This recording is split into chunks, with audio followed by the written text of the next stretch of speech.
அவனும் தனுஷும் என்ன பண்ணிட்டு இருந்தாங்களா ரூம்ல?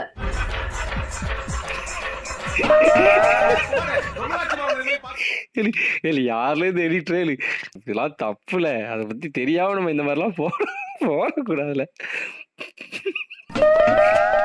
எதுக்கு இப்ப உள்ள வந்த? என் வீடு திரும்பி உள்ள வந்துட்டாங்க.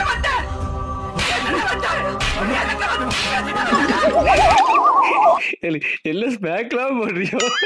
ஐயோ வீடியோ முடிச்சிட்டால, கீழே போட்டாலா கீழே இறக்கி விட்டாலும் பாத்துட்டு போட சார். பட் சீங்ஸ், பட்டெக் சீங்ஸ், தமிழ்ல குண்டி பழமொழி என்று சொல்லுவாங்க. இது இவர் தெரிஞ்சுதான் பேசுறாரா? அந்த மாதிரி ஒண்ணு உண்டா இல்ல வேணும்னு பேசுறாரா? என்ன இது? ஐயோ நம்ம மைண்டு வேற எங்கேயோ போகுது. ஒண்ணுமே புரியல. அதாவது நான் எல்லாருமே இந்த பேனாலாம் யூஸ் பண்ணா கடிக்கிற பழக்கம் உண்டு, பென்சில கடிக்கிற பழக்கம் உண்டு. அது மாதிரி சும்மா இருக்கும்போது மைக் வச்சு நோண்டிட்டு இருக்காங்க. இதுல என்ன இருக்கு எனக்கு புரியல.